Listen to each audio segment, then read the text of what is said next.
தப்பு பண்ணாலும் பரவாயில்ல. நம்ம அவன் ஏதாவது நல்லது பண்ணும்போது நம்ம கூட சேர்ந்துக்கலாம். அப்படி நினைக்கிறது நட்பே கிடையாது பேசிக்கலி. நான் உண்மையான நண்பர்கள் வந்து நம்ம என்ன தப்பு பண்ணாலும் சுட்டி காட்டுவாங்க. எண்ணங்கள் ஒரே மாதிரி இருக்கதாக இருக்கட்டும், இல்ல நம்மளுடைய தப்ப நமக்கு சுட்டிக்காட்டுற மாரி நண்பர்கள், இந்த மாதிரி இருக்கிறது ஒரு மனுஷன எந்த அளவுக்கு எவால்வ் பண்ணும்? சுத்தி இருக்க கண்டிப்பா அந்த மாரி நண்பர்கள் மட்டும் தான் இவால்வேஷனுக்கு ஹெல்ப்ஃபுல்லா இருப்பாங்க. ஹெல்ப்ஃபுல்லா இருப்பாங்க.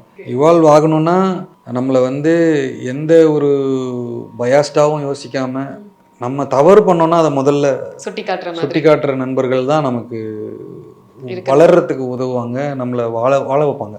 நம்ம ஒண்ணு தவறு பண்ணும்போது அத கண்டுக்காம விட்டுட்டாங்க இல்ல அப்படின்னா, நம்ம நல்லது பண்ணும்போது அதுல அவங்களுக்கு பெனிஃபிட் இருந்தா போதும்னு நினைக்கிறவங்க தான் அப்படி இருப்பாங்க. Beneficial people. அப்படிதான் இருப்பாங்க. தப்பு பண்ணாலும் பரவாயில்ல. நம்ம அவன் ஏதாவது நல்லது பண்ணும்போது நம்ம கூட சேர்ந்துக்கலாம். அப்படி நினைக்கிறது நட்பே கிடையாது பேசிக்கலி. நான் உண்மையான நண்பர்கள் வந்து நம்ம என்ன தப்பு பண்ணாலும் சுட்டி காட்டுவாங்க. பட் ஆனா ஒரு கிரிட்டிக் இருக்கிறது வந்து தேவையான ஒரு விஷயமா இருக்கும் இல்லையா? எப்பயுமே. தேவைப்படல. படல. ஆமா. கிரிட்டிக்ன்னு எப்படி சொல்ல போறோம்? இன் அ குட் வே. இப்போ ஃப்ரெண்ட்ஸ் எல்லாம் நம்ம பேசணும் இல்லையா? ஃப்ரெண்ட்ஸ் வந்து நம்ம பண்ற தப்ப சுட்டி காட்டுறாங்க அப்படின்னா, அதுதான் அது கிரிட்டிக்ஸ் தானே. அது வேணும்.